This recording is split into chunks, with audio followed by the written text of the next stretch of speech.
పంకజం ఏడున్నావు ఇట్రా. ఏంటో పిలిచారు. నీ సుపుత్రుడు అడిగి పోయిండు. వాడు మీలాగనే, మీరేమో సర్పంచ్ సర్పంచ్ అని చెప్పి కూర్చొని ఉంటారు, వాడేమో ఫ్రెండ్స్ అని ఆడ తిరుగుతూ ఉంటాడు. నిన్ను అడిగాను చూడు, నాది బుద్ధి తక్కువ. సర్లే కానీ అమ్మాయిని బిల్లు ఒకసారి. అమ్మాయి వాళ్ళ ఫ్రెండ్స్ ఇంటికి పోతాను పోయింది. పెళ్ళి కావాల్సిన బిల్లని అట్లా ఒక్కదాన్ని ఎట్లా పంపిస్తావు నువ్వు? రోజులు అసలే బాగాలేవే. అది నా కూతురు, దానికేమైద్ది? ఎవరు వచ్చినా కడిగి పారేస్తుంది అది. నా ప్రాబ్లం కూడా అదనే, ఎవరికి అడుగుతుందా అని, ఆ గొడవ ఇంటికి తీసుకొస్తుందని నా భయం నాది. సరేలే కానీ ఇప్పుడు మళ్ళీ ఎందుకు అడిగావు? ఎందుకంటే దానికి పెళ్లి సంబంధం వచ్చింది, రేపు వస్తారట వాళ్ళు. ఇంతకీ అబ్బాయి ఏం చేస్తుంటాడో? అట్టాంటి ఇట్టాంటి సంబంధం కాదే బాబు, అబ్బాయి అమెరికాలో ఉంటాడట, సాఫ్ట్వేర్ ఇంజనీర్. ఓ అవునా? ఇంకేంటి, ఈ పెళ్లి సంబంధం కుదిరితే నీ కూతురు అదృష్టవంతురాలే మరి. అదేగానే మరి. ఇంతకీ కట్నం ఎంత అడిగినరు? అబ్బాయిను అన్నయ్య గారికి ఏం పట్టింపులు లేవే, కానీ వాళ్ళ అమ్మ మాత్రం మినిమం 10 లక్షలు అడుగుతుంది. ఏం చేయాలో అర్థమవుతలేదు. ముందు దానికైతే నచ్చనివ్వండి, అప్పుడు చూద్దాం. ఎలాగైనా మళ్ళీకి సంబంధం సెట్ కావాలి. మరి 10 లక్షలు ఏ నుంచి తీసుకొస్తావయ్యా? పొలం అమ్మి తీసుకొద్దామే. ఎందుకయ్యా మనకి గొప్పింటి సంబంధాలు? మనం ఇట్లున్నామని మన పిల్లలు కూడా ఇట్లా ఉండాలనుకుంటామని. చూద్దాం ఏం జరుగుతుందో. సర్లే కానీ ఇలా అతుకో నా కొడుకుని బిలు. ఉండండి ఫోన్ చేస్తాను. రే కొడక, 7 తొందరగా ఇంటికి రారా నువ్వు. ఫోన్ చేసిన వస్తా అన్నాడు. ఏంది మమ్మీ పిలిచినావు? నాయనా నువ్వెప్పుడు వచ్చినావు ఇంటికి? పిలవమన్నది మీ నానేరా.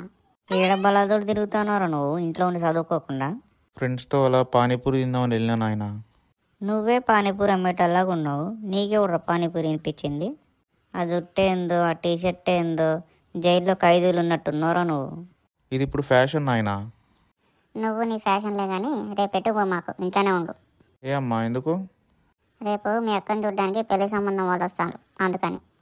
అట్టాంటి ఇట్టాంటి సంబంధం కాదు, అబ్బాయి అమెరికాలో ఉంటాడు, సాఫ్ట్వేర్ ఇంజనీర్. కొంచెం కుదురుగా చావు ఇంట్లో. సాఫ్ట్వేర్ ఇంజనీరా? అవునరా. థ్యాంక్ యూ నాయన, ఈ సంబంధం ఎట్టగా సెట్ అయ్యేటట్టు నేను చూస్తా. చూసారండి నా కొడుకు ఎంత మంచాడు. అక్కకి అమెరికా సంబంధం వస్తుందంటే చాలా ఆనందపడుతున్నాడు. నీకు అట్లా అర్థమైందా అని? నా ఆలోచన కరెక్ట్ అయితే ఈ తెంగన్న కొడుకు సంబంధం నీ కూతురు సెట్ చేసి వీడు కూడా అమెరికా పోదాం అనుకుంటాడు. నాయనా నువ్వు నా నాయనవే నాయనా, ఇది కన్ఫర్మ్.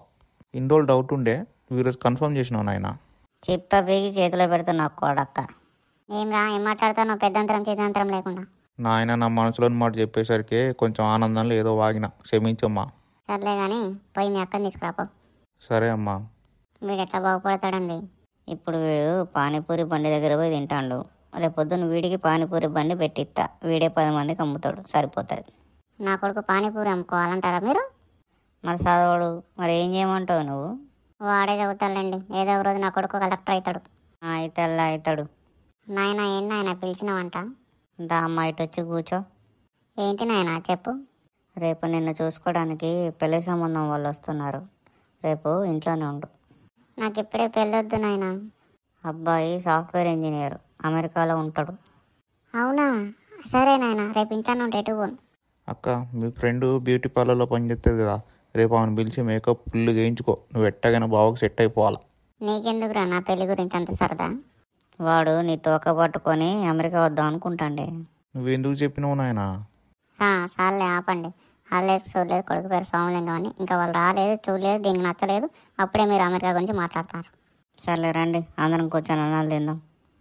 హాయ్ అండి, మీరు మా ఛానల్ని ఆదరిస్తున్నందుకు చాలా ధన్యవాదాలు. 100 సబ్స్క్రైబర్లు అయిన తర్వాత లాంగ్ వీడియో చేద్దాం అనుకున్నాం, కానీ ఇంత తొందరగా 100 సబ్స్క్రైబర్లు వస్తారు అనుకోలేదండి. ఇన్ని రోజులు మేము చేసిన మా షార్ట్ వీడియోస్ని ఆదరించినట్టుగా మా ఈ కొత్త సిరీస్ని కూడా ఆదరిస్తారని కోరుకుంటున్నాం. ప్లీజ్ సబ్స్క్రైబ్ చేయండి, షేర్ చేయండి, కామెంట్ చేయండి. మీరందరూ మా అక్క పెళ్ళికి తప్పనిసరిగా రావాలి.